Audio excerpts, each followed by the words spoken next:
Itu yang gede-gede kayak Intel, Ya udah pasti langsung. Apple itu sekarang saya yakin sudah punya prototipenya. Tinggal nunggu standar ketok palu aja ya. Jalan itu barang.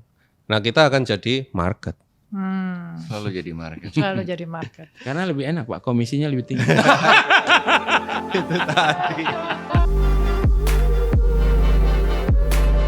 Oke, kita mau berbicara mengenai quantum secure gitu ya. Tapi sebelum kita bicara mengenai security-nya, kita mau tahu dulu nih perkembangan quantum computing itu sejauh mana gitu ya. Terus kemudian kita juga mau tahu apa sih impact-nya terhadap society dengan perkembangan dari quantum computing ini. Tapi agar yang mendengarkan atau melihat podcast ini bisa tahu dengan jelas, bisa dijelaskan apa itu quantum computing secara sederhana gitu mungkin Pak Fred. Oke. Mungkin kalau ditanya sederhana dan jelas saya coba ya. Saya cobanya gini. Oke, ada 3 konsep mungkin yang saya coba jelasin sebentar dikit ya. Pertama, quantum computing itu apa? Quantum computing itu sebetulnya ya computing yang kita lakukan sehari-hari menggunakan digital devices ya. Kita kan sekarang menggunakan komputer yang berbasis digit. Menggunakan elektromagnetik ya. Fisikanya itu fisika elektromagnetik. Kalau quantum computing itu ya computing. Tetapi informasinya, alat-alatnya, networknya itu berdasarkan fisika kuantum. Jadi kita pindah platform nih, pindah platform computing. Pindah cara melihat sesuatu. Pindah cara merepresentasikan informasi. Kalau sekarang itu kan, jadi kita ada perubahan transformasi dari komputasi batu ke sesuatu yang lebih modern.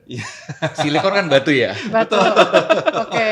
Batu suruh mikir, suruh ngitung. Ya, dan kan sekarang ini digital itu kan intinya apa tadi disebutin Mas Jim ini ya. Kita menggunakan batu ya karena silicon base gitu kan. Jadi kalau ini mungkin menurut saya lebih pada perubahan representasi dari fenomena. Dulu kita analog itu kan semua direpresentasikan secara analog kan. Continuous value. Kemudian naik ke komputer klasik digital. Kita representasikan sesuai dengan semua fenomena 0 sama 1.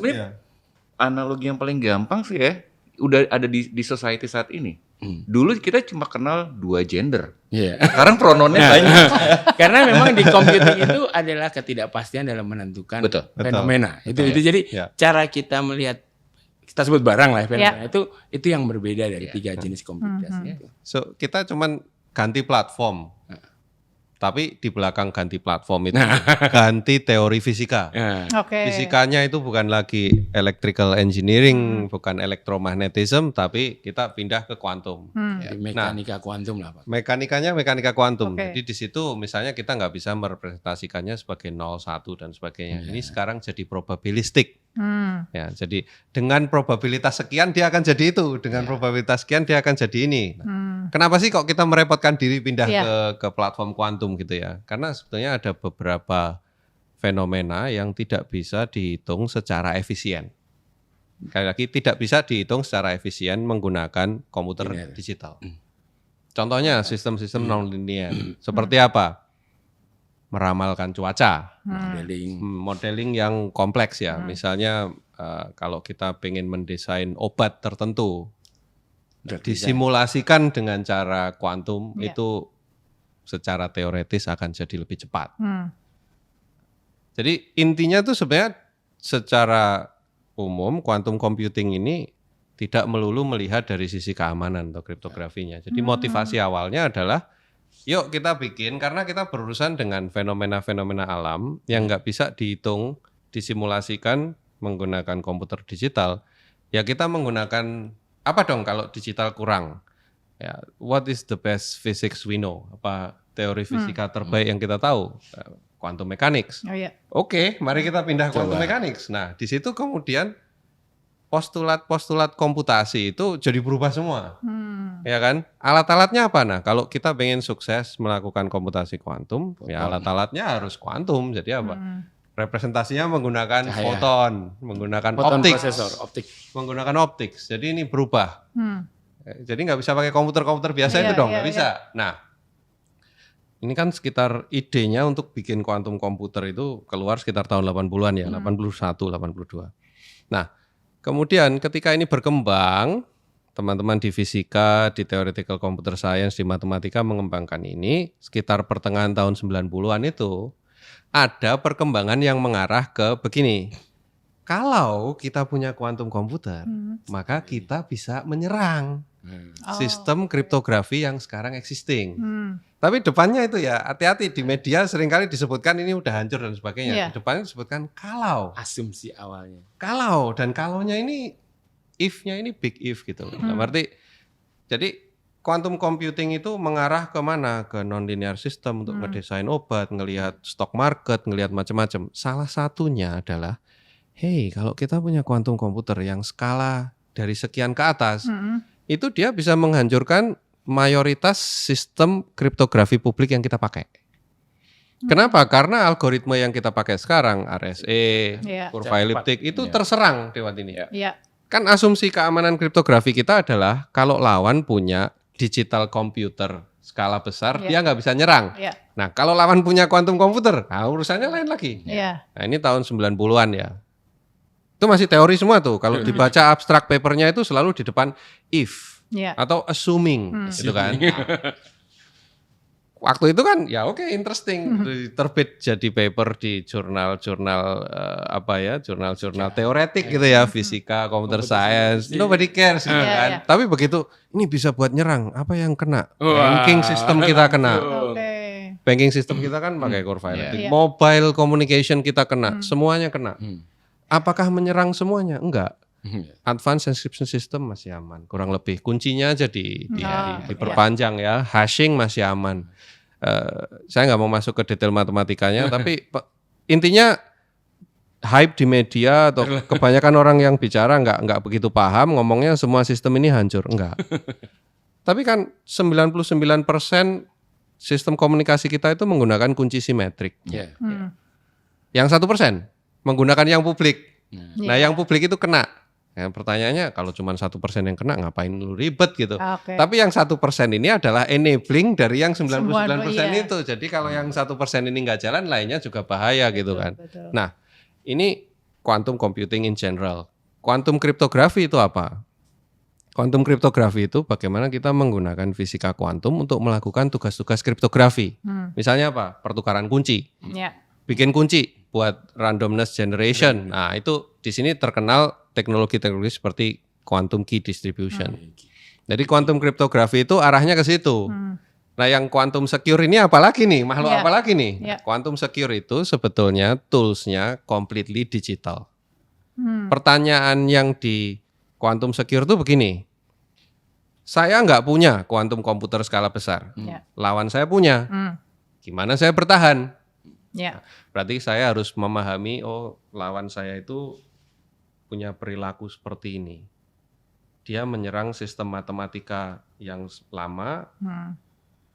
Saya mau bikin sistem matematika baru yang nggak bisa dia serang. Nah, tentu untuk bikin quantum secure kita perlu paham quantum mechanics juga. Gitu. Kalau enggak kan kita nggak tahu.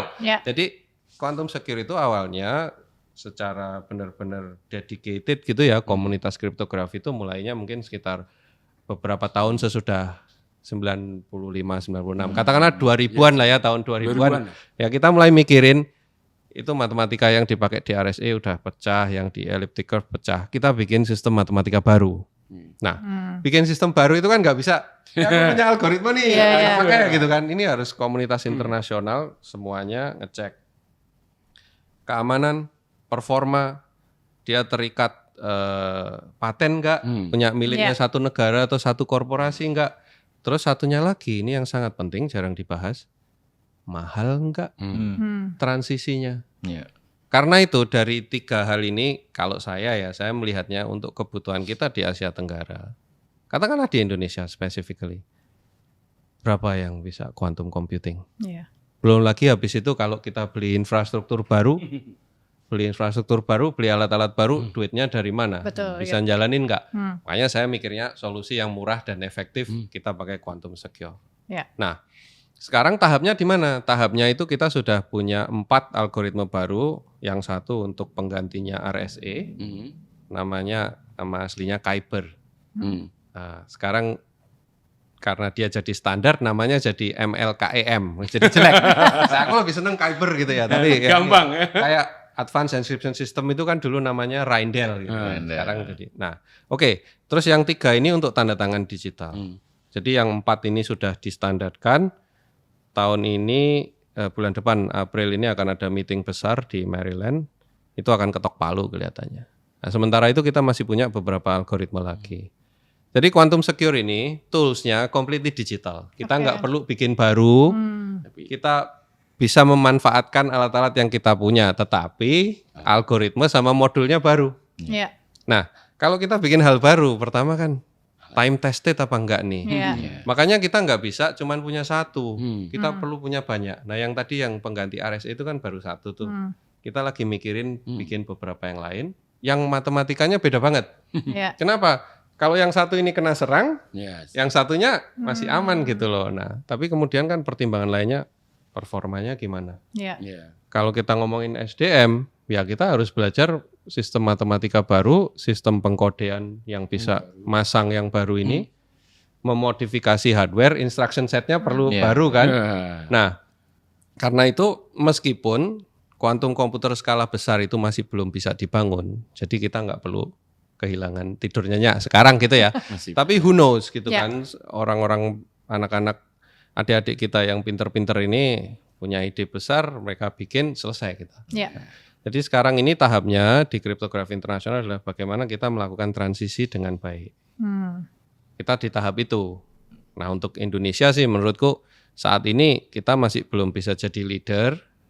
Bagusnya ya kita punya orang-orang yang cukup paham sehingga bisa memilih mana strategically, mana yang kita ambil, mana yang kita lakukan duluan.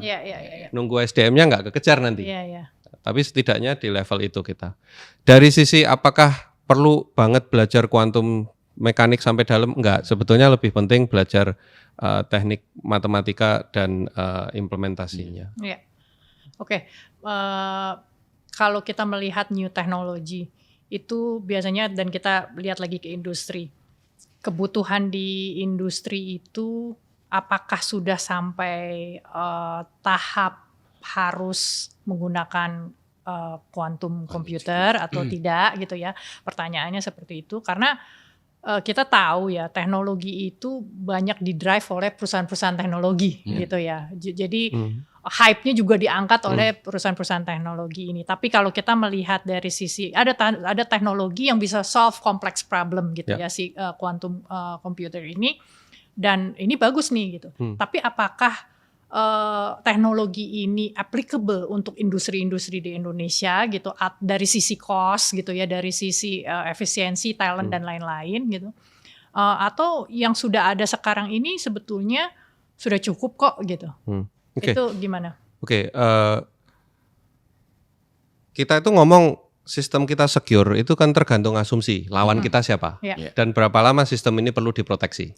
Ya kan, asumsinya kalau kita mau melakukan transaksi yang ada cut off time-nya misalnya 3 menit, ya nggak perlu pakai yang ini. Tapi kalau saya memegang data yang butuh 35 tahun, 50 tahun, 60 tahun, nah itu kita perlu. Kalau kita bicara soal kebutuhan, ini sebetulnya industri ini sedang berlomba-lomba untuk masuk ke sana. Kenapa? Karena beberapa pemerintah itu sudah mengeluarkan roadmap yang sangat tegas. Seperti Amerika bilang kalau kalian mau jualan produk untuk federal entities, 2025 harus sudah mulai, 2035 harus sudah selesai. Nah, Jerman juga, pemerintah Cina, pemerintah Singapura sudah, di Indonesia sudah mulai banyak awareness. Saya sudah banyak dapat pertanyaan gitu kan. Dari sisi performa, karena saya udah ngetes ya di alat-alat itu, sebetulnya kecepatannya kalau dibanding RSA jauh lebih bagus. Jauh lebih bagus. Kebutuhan memorinya hampir sama dengan kurva eliptik, jadi bisa dipasang di dalam chip kecil, bahkan dalam ini nanti ujung-ujungnya sekelas mobile phone. Oh jelas dong. Dan bahkan sudah dipakai. Jadi sudah ada, ini sudah masuk dalam Linux Foundation, sudah masuk dalam roadmap sudah. Dan karena ini kan standar internasional, jadi source code-nya semua open. Makanya saya undang teman-teman, kan saya punya beberapa paper sama adik-adik yang mungkin masih mid 20s gitu ya, baru 3 tahunan itu kita mau implement ke dalam mesin-mesin itu. Dan jadi kalau kita ekspektasinya kapan nih akan transisi, akan cepat. Akan cepat begitu standarnya keluar. Sekarang itu kayaknya beberapa browser Firefox atau Chrome itu 10% dari seluruh transaksinya itu sudah menggunakan algoritma quantum secure. Singapore Telecom itu sudah sekitar 10 atau 20% dari fiber optic ininya sudah pakai ini quantum secure. Korea sudah, bahkan Korea udah di chipnya Korea Telecom yang dipakai Samsung super high end tuh udah pakai itu. Random number generatornya quantum. So kalau menurutku sih kita sebetulnya bisa, ini peluang besar untuk adopsi. Pertama, kita nggak perlu ganti alat.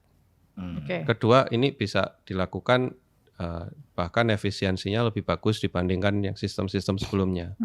Kadang ada pertanyaan begini, nah kalau orang nggak bisa bikin kuantum komputer skala besar, sia-sia dong. Ngapain kita adopt ini? Biasanya jawaban saya begini sih, ada 2. Pertama, performanya lebih bagus atau sama. So effort, oke. Yang kedua, kamu mau hidup dengan kalau security ya terserah kalau mau hidup dengan kalau, tapi aku nggak mau. Karena yang kita tahu tentang development quantum computer ini kan yang di open literature yang diumumkan.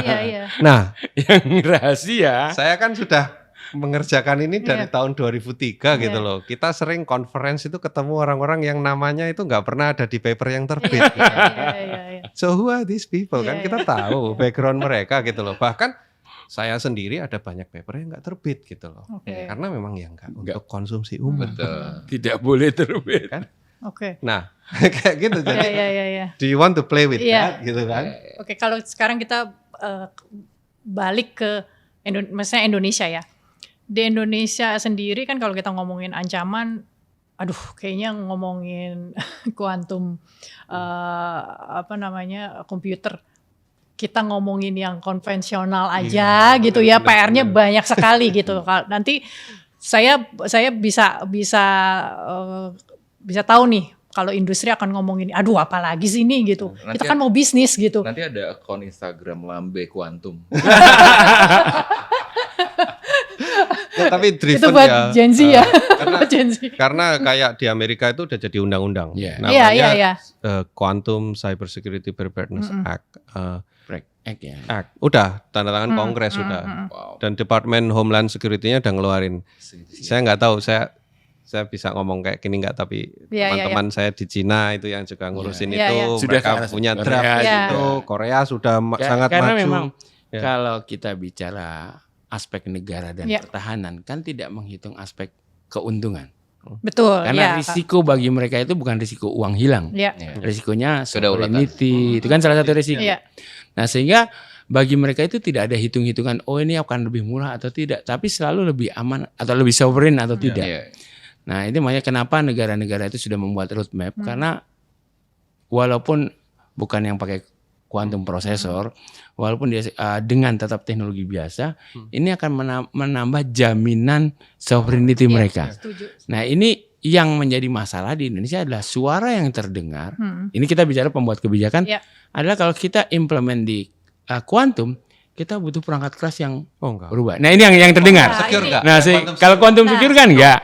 Nah sehingga mereka membayangkannya, nggak usah dipikirin dulu. Ini makanya di media ini ngobrol diskusi ini tuh mau memberi pencerahan gitu bahwa kita harus mulai gitu, kita harus mulai dan tidak serumit yang ada di berita gitu kan. Yang penting itu tadi, artinya ketika kita implement quantum secure, sebetulnya dari sisi sovereignty kita apa yang naik? Contohnya, kalau saya melihat ya, apalagi quantum secure ini develop sama Pak Fred dan teman-temannya. Ya, saya bagian dari komunitas. Iyalah, istilahnya gitu. Ya. Apalagi standarnya open kan. Open. Nah, ini kan sebetulnya dari kacamata pemerintah itu kan meningkatkan sovereignty. Tidak ada yang menguasai satu secara tunggal. Betul. Nah, jadi memang yang harus kita lihat itu bukan hanya apakah kalau bank oke lah dia keuntungan uang ya.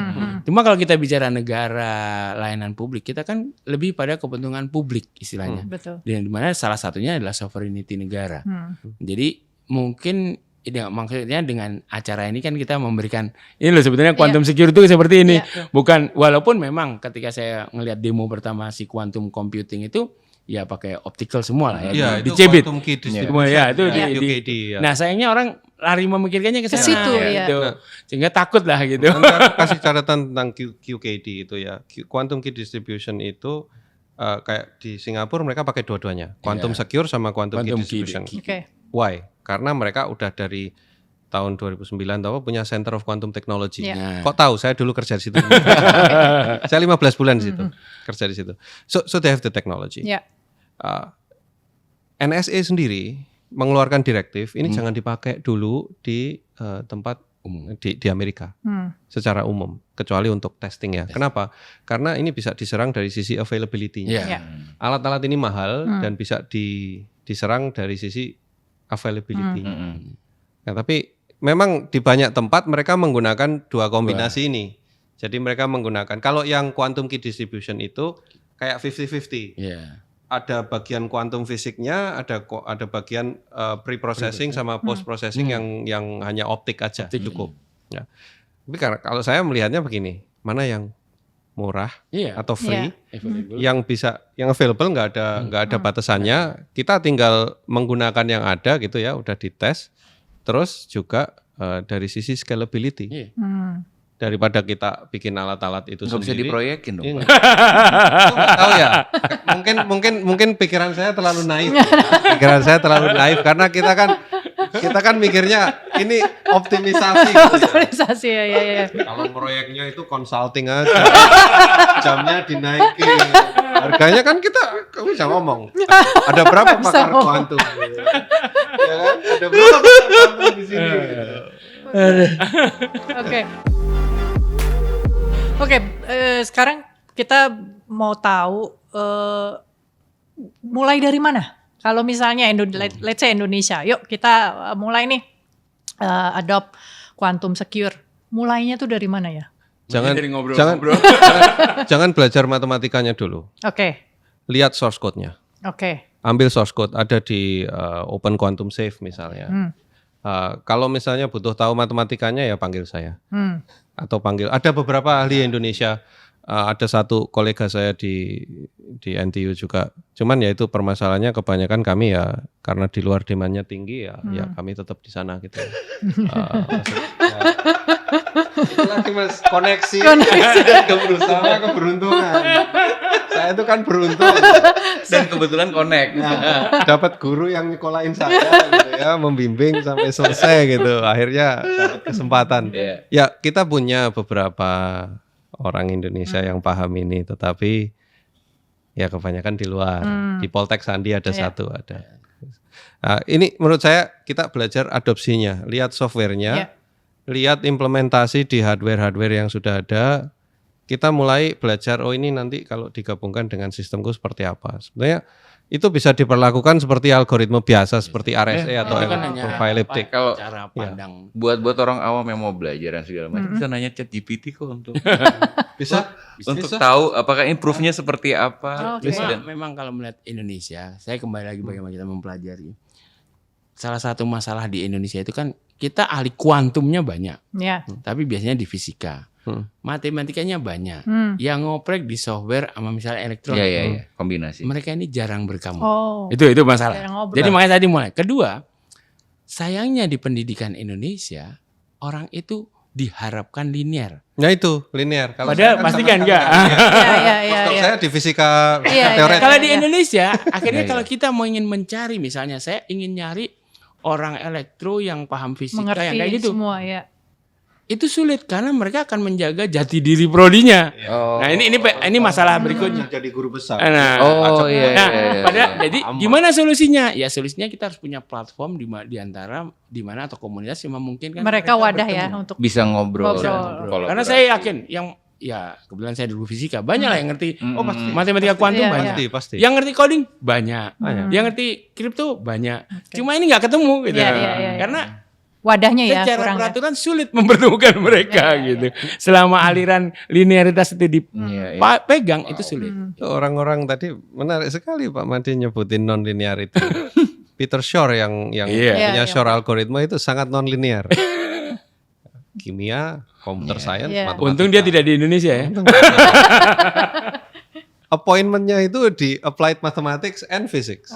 Terus itu yang bikin quantum key distribution yang awal itu kan berasal sama Bennett. Charlie Bennett itu kan di IBM. Tapi dia tuh background-nya ngaco tuh, nggak pernah linear. Satu S2, S3-nya atau apa beda-beda semua. Mungkin harus seperti itu ya, talenta-talenta yang mungkin bisa dibilang groundbreaking. Atau masing-masing cuman diketemuin tadi katanya Pak Madi. Ada apa? Ya, diketemuin. Jangan sendiri-sendiri. Jadi kalau kita paksakan mereka tidak linear, kasihan juga karir mereka. Jadi guru besar seperti Tapi betul loh itu wadah untuk bisa saling ngobrol itu yang kurang memang di Indonesia. Insentifnya gitu. Oke. Adopsi terhadap industri let's say banking. Sejauh apa urgency? Sangat urgent. Kenapa? Karena yang dipakai untuk proteksi PIN, yang dipakai buat payment itu RSA. Yang dipakai buat mobile banking, yang kartu kredit kita itu chipnya kan kurva elliptic di situ. Mobile banking kan menggunakan itu buat end-to-end encryption. Jadi banking itu bahkan yang pertama keluar. Jadi karena logikanya quantum secure ini bisa pakai teknologi yang existing, artinya kompetitor kita itu kalau dia mau menerapkan itu lebih bisa kan? Beda dengan kalau dia pakai teknologi lain. Jadi sebenarnya sekarang itu yang ditunggu apa sih? Jadi kita mulai proses standarisasi post quantum cryptography itu resminya mulai Februari 2017. Sekarang ini sudah tahap draft standarnya udah keluar September tahun lalu. Agustus tahun lalu. Terus public comment-nya itu udah selesai November tanggal 22. Makanya bulan depan ini tanggal 12 sampai 14 di Maryland itu meeting untuk ketok palu. Jebret. Ini jadi standar modulnya ini. Nah, begitu modul itu semua harus ya. Itu yang gede-gede kayak Intel. Udah pasti langsung. Apple itu sekarang saya yakin sudah punya prototipenya. Tinggal nunggu standar ketok palu aja. Jalan itu barang. Nah, kita akan jadi market. Selalu jadi market. Karena lebih enak Pak, komisinya lebih tinggi. Itu tadi. Gini kan, ini kayak negatif insentif ya. Kalau di tempat saya kerja sekarang, kalau kamu menemukan sesuatu, kamu dapat gede. Kalau kamu jualan, komisi nggak ada. Gitu, kan? Kalau di sini kebalik gitu. Oke, sekarang teknologi kuantum kan bisa solve complex problem. Terus kemudian ada AI. Ini dikombinasikan dua ini, apa yang akan terjadi? We don't know, to be honest. Ini masih terlalu awal. Jadi seringan kalau saya ketemu sama teman-teman dari media itu ya atau pemerintahan yang sering ngomongnya tinggi-tinggi banget gitu. Kita bingung sendiri. Do you understand what you're saying? Karena gini, saya tuh dulu waktu S1 sampai S3 itu kerjaan saya adalah mendesain kode untuk menstabilisasi quantum processor. Kalau bisa dibikin, itu nanti sistem stabilisasinya mestinya kayak gini. Karena apa? Quantum processor itu tingkat volatility-nya itu jauh di atas digital processor. Digital processor kita itu satu kesalahan per 10 pangkat 17 kali operasi. Kalau yang ini, waduh, jauh dari itu. Determinisnya kan tinggi kan. Ini ya, kalau yang ini kan probabilistik dia susah ya. Di lain pihak saya ngerjakan yang quantum secure. Kalau quantum key distribution itu cuma dulu sempat belajar tapi nggak gitu paham dalamnya. Saya selalu bilang kalau kita ngomongin quantum computing itu tipe algoritmanya itu nggak sembarangan loh. Ada beberapa algoritma digital yang lebih cepat dibandingkan quantum untuk melakukan hal yang sama. Jadi nggak semata-mata kita pindah ke quantum jadi semuanya lebih baik. Enggak. Karena ada beberapa hal yang kalau kita tambahin probabilistik komponennya malah jadi ngaco ini barang gitu loh. Jadi lebih baik pakai yang digital, yang biasa. Nah yang kayak gini ini kalau orang nggak paham beneran, semuanya dijadi ngaco gitu ya. Jadi apakah AI, tools dari AI bisa ketemu sama tools dari quantum computing untuk menghasilkan yang baik? Kemungkinan besar ada, tapi nggak general purpose. Betul. Maka itu belakangan ini ada beberapa subtopik gitu ya, topik penelitian yang makin besar, namanya misalnya quantum machine learning. Atau ada yang misalnya ya tools quantum digabung sama tools AI jadinya kayak apa? Tapi kita masih dalam tahap yang early, masih sangat awal, dan saya bukan ahli di bidang itu. Kalau kuantumnya saya ahli, gabungin ke AI-nya saya nggak tahu. Jadi kalau saya tuh ngerating diri sendiri, saya cukup tahu tentang AI untuk ngajar di 2 tahun pertama universitas. Di atas itu saya nggak berani. Kira-kira.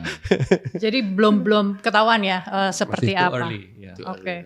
Oke, talent. Balik lagi ke talent. Kalau quantum secure ini ya ternyata banking juga urgent, harus mulai adopsi ini. Talentnya seperti apa ya? Apa yang dibutuhkan? Apakah harus ada specific skill yang basisnya yang jelas software engineer. Paham, bisa baca source code, hanya dan itu bisa ya? masang. Itu basisnya. At very minimum dia berangkat dari software engineer, terus kemudian punya pemahaman fisika dan matematika, itu kayak second requirement-nya. Atau punya satu orang kayak saya buat bisa tanya. Untuk nggak perlu drive. They don't need to be jadi an itu expert. tadi saya sering bilang ke teman-teman, kalau menjadi software engineer nggak mungkin ada software engineer yang solois. Pasti dia tidak pernah mengerjakan yang kompleks. Karena pasti kan harus bertanya sama orang lain kan. Jadi itu salah satu skill yang dibutuhkan teman-teman yang bilang software engineer. Dia mungkin dia tidak perlu memahami istilahnya tadi yang mekanik kuantum yang ribet-ribet, tapi dia akan bisa bertanya kepada mungkin yang ahli. Berarti dengan demikian Pak Made mematahkan mimpi orang introvert.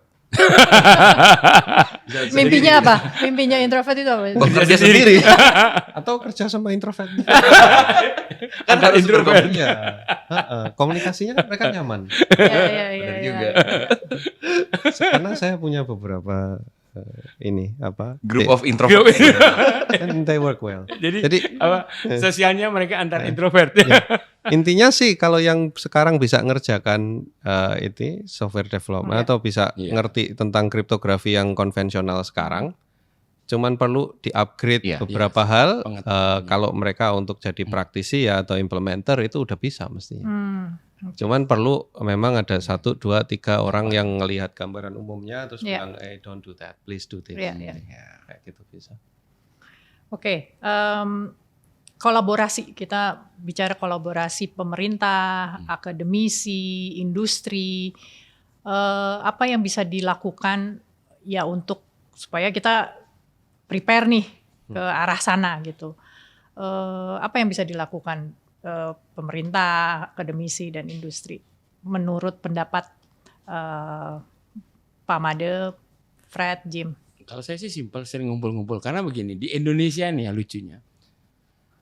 Akademisi bikin event cuma akademisi yang hadir 90%.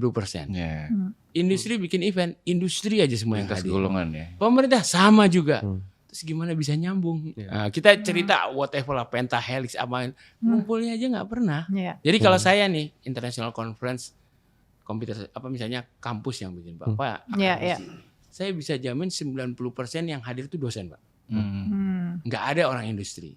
Kebalik juga, kalau event industri minim sekali dosen. Pemerintah gitu juga, Pak. Nah, sehingga kalau teman-teman pemerintah punya hal yang aneh-aneh itu ya nggak heran sih gitu. Jadi memang itu aslinya yang harus kita break pertama. Bagaimana punya platform yang memungkinkan mereka ini bisa nyambung. Karena itu PR besar di kita lah. Saya punya solusinya. Politik dan sepak bola. Itu pemersatu. Saya mau bilang yang lain nggak enak. Not safe for work. Kalau Pak Fred apa Fred? Kalau aku sederhana ya. Kita harus masing-masing memenuhi KPI masing-masing. Contohnya gini, aku ambil analogi cerita yang di Singapura. Kenapa pemerintah mau terlibat? KPI mereka. Kementerian Komunikasi bilang we do something. Kita ada di depan sehingga nanti pertama adopter, ya, kita menjadi adopter pertama, banking kita, insurance business kita, fintech kita terlindungi. Secure communication channel, layanan pemerintah terlindungi. Mereka suka gunting pita. Tanda tangan. Saya bikin pusat riset di NTU nih. Pemerintah kasih $128 juta. Menterinya gunting pita sama presiden universitas. Seremonial. Kita di belakang. Oke, ujung-ujungnya dana itu turun ke penelitian. Industri. Gimana aku stay kompetitif? Jadi mereka akan tanya ke akademia, akan tanya ke pemerintah, gimana kita bisa kompetitif? Karena itu yang namanya konsorsium industri dan akademia itu kalau di NTU, di NUS sangat biasa ya. Karena apa? Ini common survival. Kalau kita sebagai akademisi memberi value added ke industri, pertama consultingnya kenceng Bang. Yang kedua nanti mereka akan donate. Yang ketiga mereka akan kirim orang-orangnya untuk belajar ke tempat kita. Bayar itu professional course $500 miliar satu orang ya kan 2 tahun. Untuk kita sendiri ya we like to play around with things. Kita kan suka main-main ya, matematika, fisika dan sebagainya. Main-main kalau ada duitnya, ada hasilnya kan enak. Bisa mikir. Nah, menurutku sih menciptakan common KPI gitu loh. Jadi masing-masing itu terpenuhi apa yang mereka inginkan gitu ya. Tapi kan itu di Singapura mungkin KPI satu institusi dengan lain ada keterkaitan. Ada irisan. Gimana kalau di Indonesia itu KPI-nya sendiri-sendiri gitu. Kalau di gitu. Indonesia banking itu udah loh. Yang ini quantum secure aku udah banyak dapat itu pertanyaan. syaratnya adalah setiap sektor harus ku tahu apa yang ku mau. Tetap harus kenal kan, berarti harus tahu.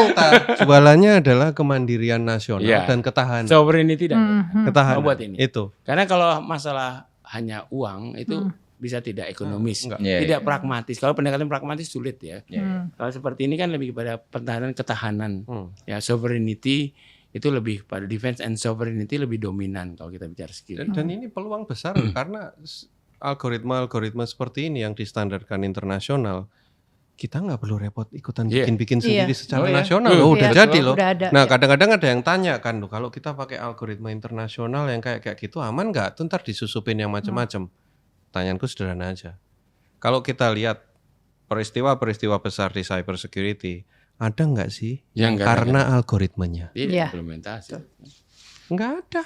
Setuju. Jadi ngapain repot-repot bikin yang baru, yang ngasal? Karena kalau nanti kita bikin desainer kayak saya ini nggak percaya sama bikinannya sendiri, kecuali dites sama yang lain. Kenapa? Kita punya blind spot, harus cukup rendah hati untuk bilang I'm not an expert in everything gitu kan. Yang kedua, kalau kita udah bikin sistemnya, lu mau cari orang software yang bisa implement sendiri. Terus nanti hardware acceleratornya gimana? Bikin sendiri. Kapan kita punya industri ini? Jadi kita menggunakan alat-alat yang ada, hal-hal yang udah jelas bagus, ya itu kita manfaatkan, itu kemandirian kita.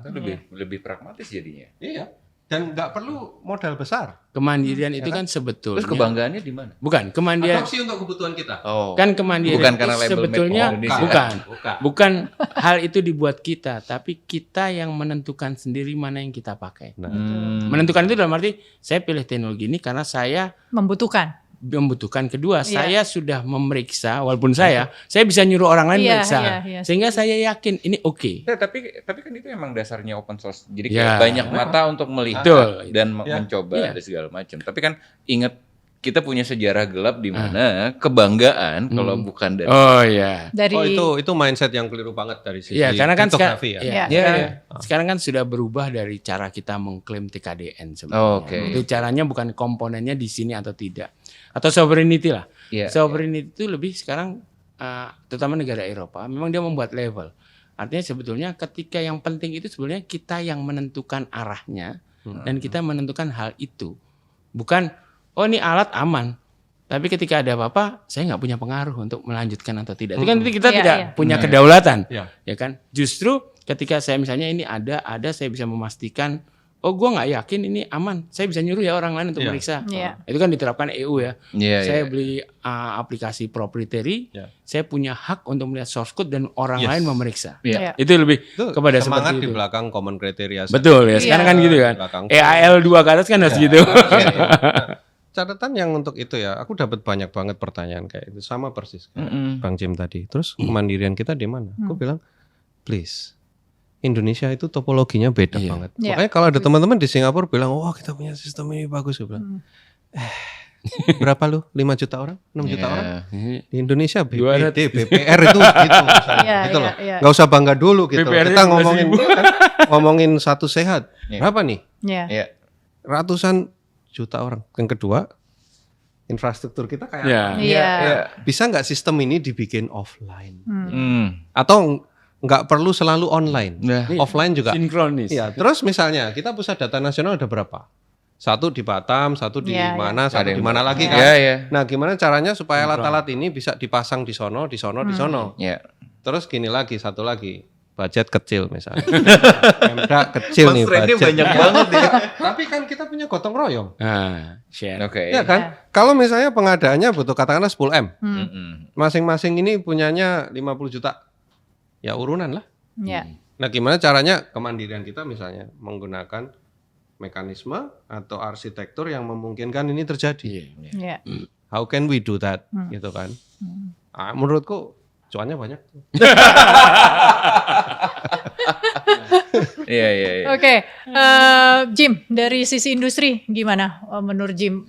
Pada dasarnya kalau dari industri ngelihat, kalau untuk saat ini kalau nggak ada perubahan yang signifikan biasanya nggak akan ngoyo, karena kan ujungnya investment. Iya. Jadi kayak banyak company atau yang sudah invest di infrastruktur teknologi sekian besar dan itu belum balik ternyata. Banyak yang jadi untuk menahan diri, banyak individu-individu pengambil keputusan yang kayak menahan diri untuk tidak melakukan atau mengambil keputusan yang tergesa-gesa, belajar dari pengalaman masa lalu. Saya nggak tahu apakah mereka menilai itu sebuah kesalahan atau tidak, tapi yang jelas ada banyak mata yang melihat ini ROI-nya belum balik nih. Jadi untuk melakukan hal seperti itu pun belum ya? Ya, jadi company-company yang punya data center sendiri dan komputer-komputer sendiri dan kemudian pengelolaannya kurang baik, itu masih dianggap ini cost-nya belum balik. Kecuali drive-nya regulasi. Nah, itu poin kedua yang seperti kita tahu banyak company akhirnya mulai tergerak karena regulasi masuk, arahannya udah jelas, bentar lagi kan perlindungan data konsumen juga udah masuk, itu contoh yang baik. Kalau dulu kita ingat tahun 2005 BI dengan PBI-nya, coba kalau nggak ada regulasi-regulasi seperti itu, mungkin company nggak akan gerak. Gitu. Kalau masih bisa pakai mesin tik dan telex, pakai. Iya benar. Selama masih bisa untung. Betul. Kalau bisnis kecuali nggak ada listrik. Pakai buku. Itu terjadi loh di Indonesia. Jadi iya. beberapa daerah itu tidak bisa online. Kita bikin sistem tidak bisa online karena memang di daerah itu tidak ada jaringan komunikasi. Iya betul. Bahkan tidak ada listrik. Betul. Segitu. Banyak beragamnya constraint. Itu tadi cerita kalau di Singapura berapa juta. Ya makanya kan aku bilang kalian di sini tuh network ada. Minta duit dikasih, ideal pakar ada banyak, lu minta ini, minta itu, minta ini dikasih, gitu kan? Nah, ini ringan kerjaan begini. Coba kamu pasang di Papua atau nggak usah jauh-jauh lah, seluruh Jawa aja. Kalau lu nggak pusing, udah. Bisa sukses ini hebat. Jaringan aja belum ada. Tiba-tiba ada yang nggak ada signal coverage. Gimana? Banyak. Mau distribusi kunci gimana? Challenge tuh.